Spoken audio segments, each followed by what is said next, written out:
Go. Okay. Hey everybody, Dr. Roy Quinn here, Ozark Acoustic Center. Actually got Steven on the table. What we're actually going to do and just kind of demo here in the video is he's coming in saying, which he's really experienced this for quite some time, this kind of tension, and he's an actor, he's a singer, and so there's this need for this diaphragm to move, and yet he's starting to feel this like buildup of tension right here along that diaphragm area. So like normal, we immediately say, hey, how do we actually muscle test that area? There is a division of what's called the psoas muscle, which a lot of people know as like one of the main hip flexors. There is a lower division of that actually does come up and connect into the diaphragm. And so we can use that test to get an idea of expansion, contraction of the diaphragm. So we're gonna leave it right there. As I push down, you resist. So we immediately have this weakness. In fact, you can even see it. His hip starts to pull up off the table without me having to push it back down, which is a sure tell sign that division of the psoas isn't working. Push up, got it on both sides. Right there it goes. So the diaphragm is all about breathing. So immediately I say, take a deep breath in and hold that breath in and then resist. And you'll see that actually start to hold. He's able to keep that down, breathe all the way out. All the way out, and then try to resist. You'll see it just take that. Yep, you see that just come up off the table. Perfect. So what we're gonna do for that is an inhalation we call assist, which is a cranial sacral type move. Turn over for me, go face down. So that involves anytime you breathe. There we go. Anytime you breathe in, the cranium and the sacrum is supposed to kind of move into a particular position, and so we assist that. So as he's breathing in, I create more pressure, and sometimes you'll actually feel this thing shift just as we're doing it. There we go. And he can feel it open up. In fact, you can actually see his breathing kind of deepen as you retain that pressure. This is actually like sincerely using your breath as the mechanism of making the correction. And in fact, we can use this. You saw it actually one of our previous videos about sometimes people have an issue with physical adjustments, like chiropractic adjustments. And so we'll actually use this type of assist, like breathing assist, to get that spine to loosen up and to move in order to get it to unrestrict. Because that's really the end goal. It's not just to do an adjustment, it's to get something to actually unrestrict. That's what I'm talking about. Yeah, in order to open up. So there it goes.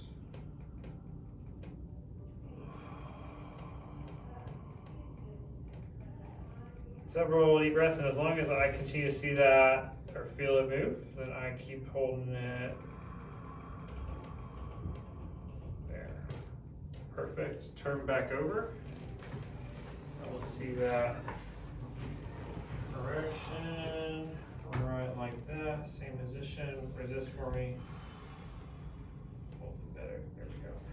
From there, we can actually test that in a slightly extended position on the neck. You'll see me do this with a lot of the corrections, whether it be diaphragm, lower back, shoulders, whatever. You want to actually test the body in different points and positions, because we don't stand straight all day long, right? We move through these different positions, neck back, neck forward. Resist for me. That for sure kind of recreates that weakness. Take a deep breath in, hold it in, resist. That doesn't, actually does, there it goes. So that does create the strength. So this time, we're actually gonna do it in this upper position, because I gotta keep that neck extended. So we're gonna do it this way.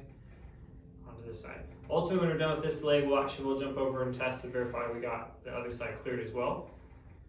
In this particular case, usually clearing one side will actually clear it, because you have to kind of do corrections on both sides here in order to do it. Oh, that's good stuff right up in the head, man.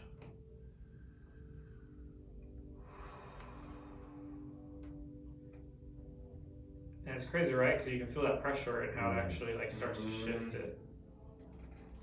And we'll catch the other side.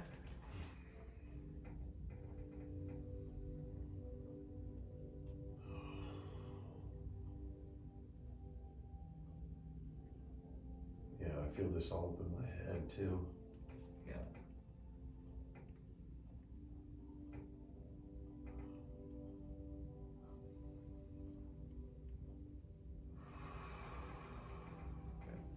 And again, by doing the extension on the neck and resist. There it goes, solid. By doing the extension on the neck, resist. Good. Now we're gonna actually go flexion on the neck. What's cool is you're actually gonna take it in that end position and then actually use that pressure, continue to push it further, so you're able to unrestrict more restrictions there. Same thing. Take a deep breath in for me. Hold and resist. Still gonna do it. Okay, it's the same kind of idea. It's time in a flex position. Just right like that. Oh, this is in my jaw now. Goes into the jaw, which is real. That's actually perfect. Real common, especially with like sleeping. So a lot of people will talk about sleeping habits, like how they'll clench or they're tight in their jaw, like while they sleep. Most of us are using pillows that actually put us more into this kind of position, right? So you have a pretty good pillow behind your head, you're actually gonna be more in a flex position. And so immediately he says, when I go into this flex position, I feel the tension more in my jaw. That happens a lot for people while they actually sleep because of that shift in position, because of the head down kind of position. And so yes, by unrestricting it here, you will actually release some of that in the jaw. That means we might actually need to do some jaw release work too. Is it both sides or just one side, Stephen? It's both. Both sides on the jaw release. More on this side, but it's both.